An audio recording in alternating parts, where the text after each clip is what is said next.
Hey everyone, welcome back to Contest Prep University. I'm Klemczewski with Adam Atkinson. We are starting a new series, How to Increase Your Energy Expenditure. Adam, of course, everybody wants to lose the most body fat possible, or in maintenance, be able to eat the most food possible and still maintain body composition. So the question always comes up, how can I burn the most body fat, or how can I use the most calories? We're going to divide this up topically, but the first one that I think we're all interested in probably most is resistance training, because we all like to say that that's the mother load. That's where you get so much value.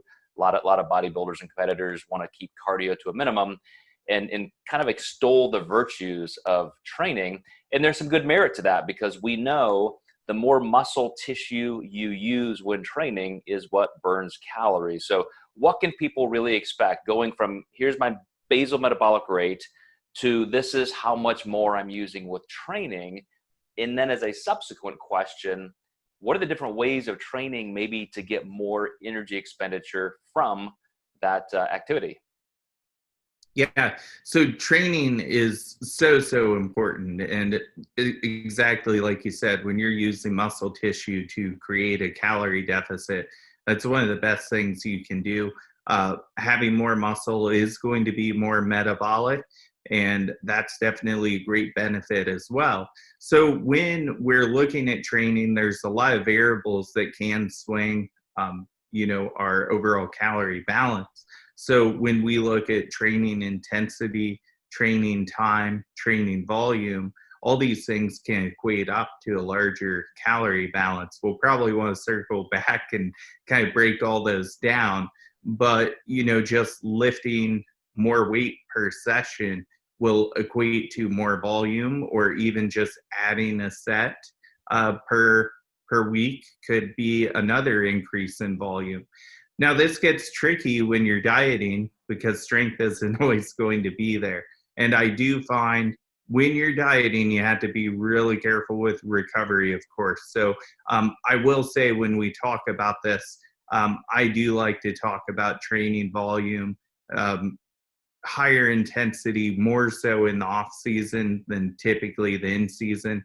I'm not expecting my clients to set PRs or really expect them to be in the gym any longer than they usually would have to, just with their resistance training. That might be more cardio based, but I'll kind of let you pick up from there. Well, I'm glad you said what you did about the different variables between training volume, training intensity, even frequency. And I think we'll probably divide this into two sections, because I can see that this is definitely going to be a heavily nuanced topic in terms of resistance training. And I agree, when you are in a calorie deficit, it's incredibly difficult to sometimes maintain your strength. We know from studies on non-exercise activity thermogenesis, NEAT, that when you just don't have that energy, you just don't move as much. And so it would not be atypical for somebody to do a set and then kind of sit down. And you also mentioned that sometimes you can increase intensity and so forth in the off season when you have the energy. But when you are in the throes of a contest prep and you're trying to burn more calories, you almost have to force yourself. You are battling recovery. You do want to make sure that you're not cramming too much into a workout. But when you are in that session, I think whether it's through the use of pre-workouts, caffeine, etc., it's important to keep some intensity.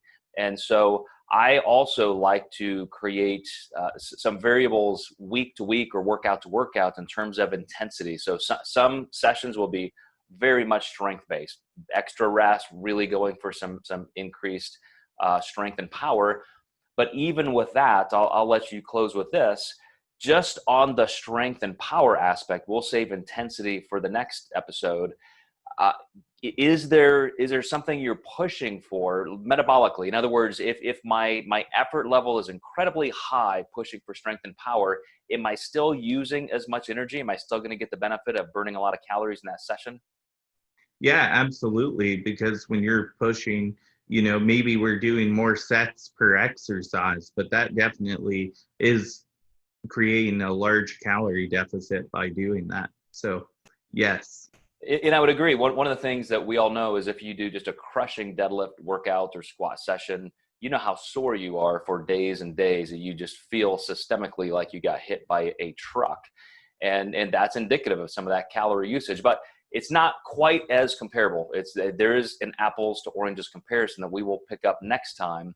But our biggest point for this opening episode is keep your strength work, keep your power, let yourself recover, because some of this is not just a per session metric in terms of calorie usage. It's for the entire quantity for the week.